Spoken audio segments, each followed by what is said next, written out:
तो रमजान साथ गुजरता है, हम एक और शो पे होते हैं। Correct. तो इफ्तार हम साथ करते हैं, आपका शो इफ्तार से पहले होता है, मेरा बाद में।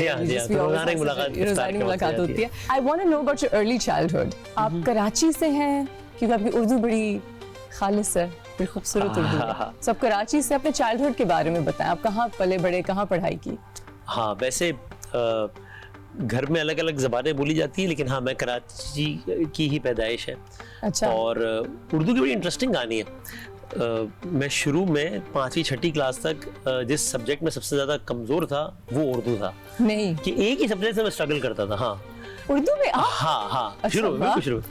उसके बाद मेरी मेरी मोमानी जी। हाँ, वो मैंने उनसे जरा कुछ उर्दू की क्लासेस लेना शुरू की। दैट वाज ओनली सब्जेक्ट, इसलिए मुझे अलग से क्लासेस लेनी पड़ती है। अच्छा, लाइक ट्यूशन। हाँ, समझ में मुझे उस वक्त यह है कि यार ये बेहतर उसी वक्त हो सकती है उर्दू के जब ना इसमें इंटरेस्ट लेना पड़ेगा और इंटरेस्ट डेवलप करके।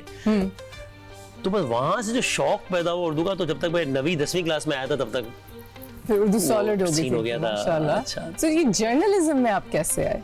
मतलब मुझे बचपन में ये था कि मुझे पता नहीं था कि मैं यहाँ तक कैसे पहुँचूंगा, बल्कि बज़ाहिर लगता था कि यहाँ तक पहुँचना, जहाँ तक भी पहुँचने का ख्वाब है वो नामुमकिन है, ऐसा लगता था। लेकिन लगता यह था कि अगर कोई काम थोड़ा सा ढंग का करना मुझे आता है तो वो यही वाला काम है। मुझे याद है कि बचपन में हम जब सारे कज़न वगैरह कार्टून शार्टून ये वो देख रहे होते थे, तो अब्बू मेरे खबरनामा देखते थे 9 बजे PTV का, तो मैं साथ बैठ के वो खबरनामा आप कार्टून से खबरनामा देखते? हाँ, बचपन से? हाँ, इसलिए मुझे ना वो कार्टून में मुझे सिर्फ एक कैरेक्टर टॉम एंड जेरी का मालूम है, बाकी वो स्कूबी डूबी डू और ये मुझे नहीं पता ये क्या आखिर मखलूक। हाँ, बचपन से इतना।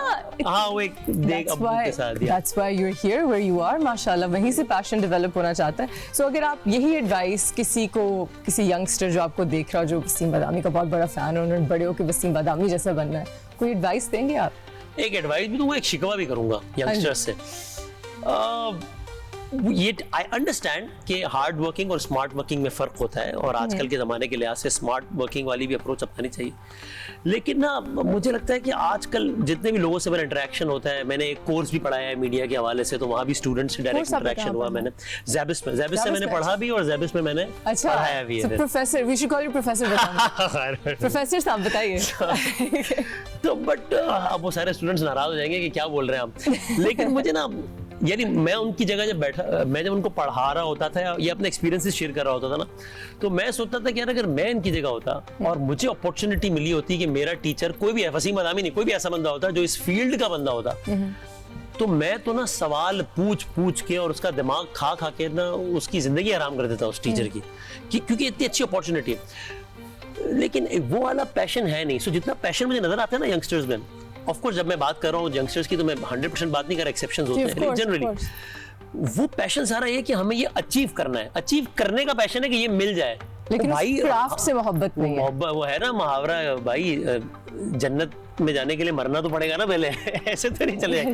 तो आपको ये सब चाहिए, लेकिन यार इसके बगैर हो जाए, इसके बगैर हो जाए और इसके भी बगैर हो जाए तो क्या ही बात है। तो ऐसे नहीं होता है। टिकटॉक जनरेशन भी आ गई है। Precisely. Quick fame, quick all of that. अब आप फेम के लिए नहीं, आपको शौक था, you were, इसलिए you are where you are। Fame एक बाय प्रोडक्ट। मैं हैदर इमाम रिजवी साहब ने बहुत सालों पहले जब मैं इस फील्ड में नहीं आया था, तब उन्होंने मुझे कही थी एक बात कि यार लोग ना एक्टर, उन्होंने कहा था बेटा अगर एक्टिंग का शौक हो तो ना एक्टर इसलिए मत बनना कि बस स्टॉप पे खड़ा होऊंगा तो लड़कियां ऑटोग्राफ लेंगी। नहीं भाई, एक्टर अगर बनना हो तो इसलिए बनना कि तुम्हें अगर लगता हो ना कि काम अच्छा कर सकते हो और पैशन हो तो करना।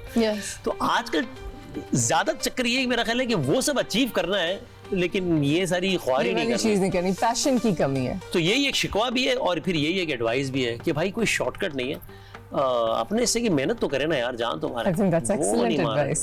इस मोहब्बत, मुझे हमारे एक एक्टर थे फैसल कुरैशी ने मुझे एक दफा कहा था कि जो घोड़े को जैसे लगती है ना वो वन ट्रैक, वो लगा के बस काम पे फोकस और मोहब्बत करो काम से, एंड एंजॉय इट। और इससे घबराया नहीं हो। जब भी हम ये बात करते हैं ना तो यंगस्टर्स को ऐसा लगता है कि पता नहीं जैसे ये तो दुनिया खत्म हो जाएगी, इस तरह नहीं। आप हर चीज के लिए अपना टाइम रखें, अपने तफरी के लिए, फन के लिए, सोशल मीडिया एक्टिविटीज के लिए, लेकिन अपने काम को तो सीरियस लें। आपसे पूछूंगी आप तफरी में क्या करते हैं, बिकॉज मैं देखती हूँ आप काम करते रहते हैं, लेकिन मैंने ये आपसे जानना है कि अभी हम बात कर रहे थे चापलूसी की, तो सर आपका विजन है, आप ही तो हैं सर। और ये बहुत होता है, you know, the hero worship and kissing up to people.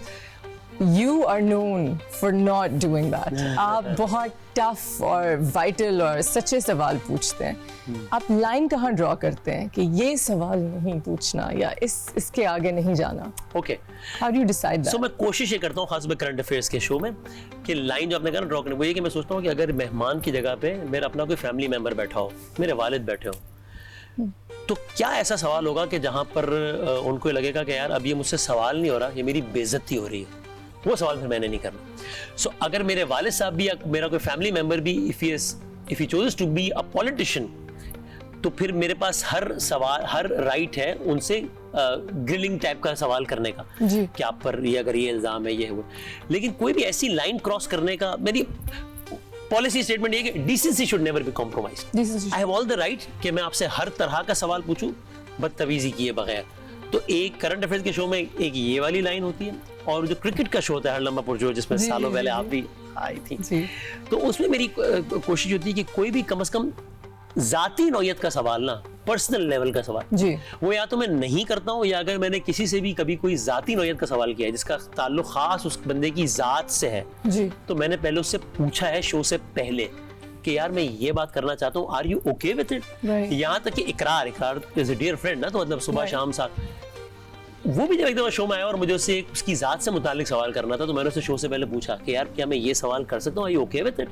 उसने इजाजत दी तो मैंने किया. तो करंट अफेयर्स में वो लाइन है कि बदतमीजी नहीं करनी, और ये हर लम्हा पुरजोश में ये लाइन है कि यार जातियात में नहीं घुसना जब तक बंदे की इजाजत ना हो.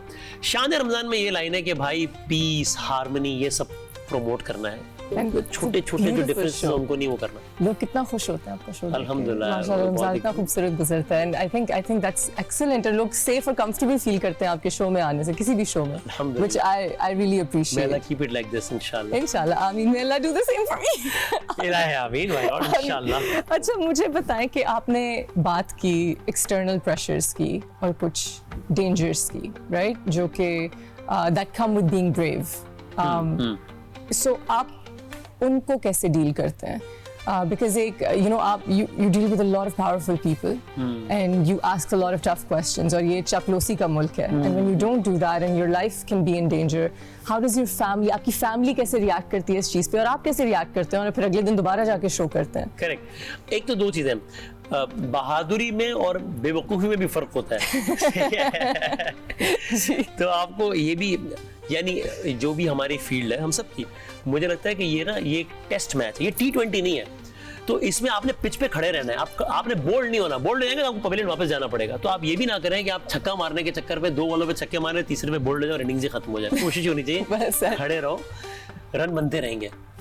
कभी बहुत सख्त ओवर आएगा सामने तो आपको सारा ओवर टुक टुक करना पड़ेगा जिसमें एक भी रन नहीं बनेगा, लेकिन फिर लूज बॉल भी आएंगे तो छक्के भी मारते हैं आप. सो एक तो ये भी है कि आपको वो लाइन में ये नहीं कि आज मैं इस एक्सट्रीम पे खड़ा हूँ कि आज अगर मुझे अच्छा लग रहा है तो ये इसकी अच्छाई में सारी हदें पार कर दी मैंने और उसकी बुराई में सारी हदें पार कर दी, और कल एक दूसरी पोजीशन पे खड़ा हो गया मैं. तो एक तो मैं ये भी कोशिश करता हूँ. बाकी मुझे लगता है कि देखिए हर फील्ड के कुछ प्री रिक्विजिट्स होते हैं, तो ये इस फील्ड का प्री रिक्विजिट है कि आप कुछ खतरात या कुछ चीज़ों के लिए तो तैयार रहें, और अगर नहीं कर सकते तो फिर आप दुकान खोल लें, फिर कोई और काम करें, बिजनेस कर लें आप. सो शुरू के 1.5, 2, 3 सालों में ऐसे बहुत सारे एक्सपीरियंसेस हुए कि जब बहुत डायरेक्ट थ्रेट ये वो, और तब ज़रा ज़्यादा वो भी होता था कि यार ये तो यूँ हो जाएगा. फिर एक टाइम आता है कि आप उसके आदी हो जाते हैं. अगेन मतलब मैं ये नहीं कह रहा कि जिसने मेरा जो करना है कर ले, नहीं. आपको हर रोज एक बड़ा सेंसिबल डिसीजन लेना चाहिए कि अच्छा मैंने ये बात अगर करनी है तो इस तरीके से कर दूं, ऐसे कर दूं, वो अलग बात है. लेकिन फिर आपको थोड़ी सी आदत हो जाती है कि यार अभी तो ये ऐसे ही है. कितने सालों से कर रहे हैं भाई? 2006, 18 इयर्स. 2006 से मैंने खबरें पढ़ना शुरू की थी. 2006 से? अरे वाह. अब ये ना कहेगा मैं आपको बचपन से देख रही हूँ, प्लीज. मैं आपको बचपन से नहीं देख रही, लेकिन मैं आपको जब से देख रही हूँ वैसे